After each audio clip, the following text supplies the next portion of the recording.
Alors, ça y est, le mouvement MeToo a monté les fameuses marches du Festival de Cannes. Mardi soir, MeToo a même fait l'ouverture. Larmes et paillettes pour l'envers du décor, la révélation des violences faites aux femmes dans le show business. Et j'arrive, je suis enrouée. Sur la grande scène de Cannes, Juliette Binoche remet une palme d'or à Meryl Streep entre deux sanglots, faisant une déclaration d'amour à la star américaine. « Tu as changé notre façon de voir les femmes dans le monde du cinéma », lance-t-elle à Meryl Streep, quelque peu surprise, qui tente de la réconforter.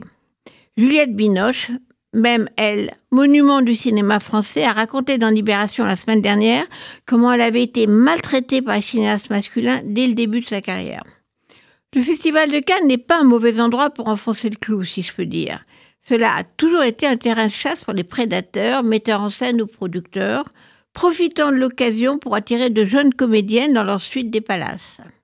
À commencer par le plus célèbre d'entre eux, Harvey Weinstein, le roi de Hollywood à l'époque, qui a été le déclencheur de l'onde de choc planétaire en 2017, quand des actrices l'ont enfin dénoncé sur le web avec le hashtag MeToo. Moi aussi.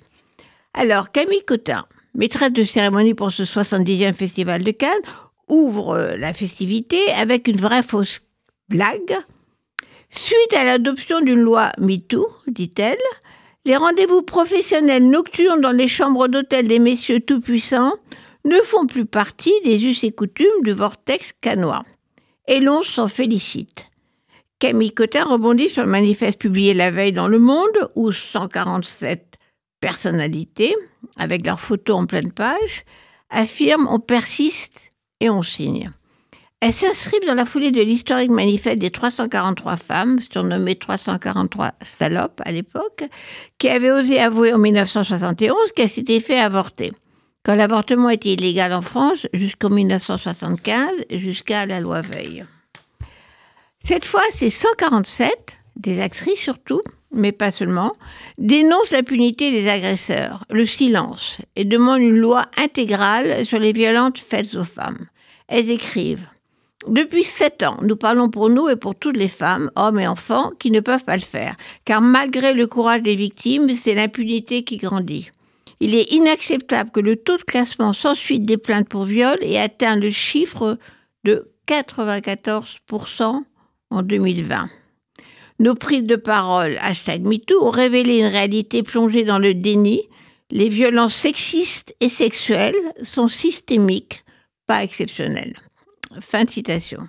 J'ai un peu sursauté quand j'ai lu qu'elles se battent depuis 7 ans. Je me souviens qu'il y a 6 ans, une première tribune d'une centaine des célébrités, surnommée la tribune Catherine Deneuve, s'opposait au tout nouveau mouvement MeToo qui, selon elle, n'était qu'une forme du puritanisme américain, une chasse aux sorcières contre les malheureux hommes. Elle réclamait le droit à être importunée, au nom de notre tradition bien française de drague courtoise, surtout dans le métro. Bon, avec un peu de retard, la société française a été secouée par le mouvement mondial de dénonciation des agressions sexuelles. Dans tous les secteurs, les victimes, jusque-là silencieuses, ont parlé. Récemment, c'est l'armée qui est sous les projecteurs, après le monde politique et l'entreprise. Et bien sûr, le cinéma, qui fait le plus de bruit parce qu'il touche des vedettes célèbres et des agresseurs tout aussi célèbres, avec en numéro 1 le comédien star Gérard Depardieu. Et aussi parce que le cinéma fonctionne encore sur le mode archaïque de la toute-puissance du metteur en scène ou du producteur, choisissant des jeunes filles vulnérables sur un plateau où tous ont gardé le silence pendant toutes ces années. Alors, faut-il d'autres lois? Peut-être, mais appliquer les lois qui existent serait déjà un grand progrès. Enfin, derrière les paillettes et les larmes des actrices, je me demande où va le nouveau féminisme du XXIe siècle. J'ai fait un cours dans les universités américaines sur l'histoire des femmes qui s'appelait « Deux pas en avant, un pas en arrière ». Et aujourd'hui, on avance de 2 pas sur le harcèlement des violences sexuelles, mais on fait un pas en arrière sur les droits à l'avortement en Europe et aux États-Unis.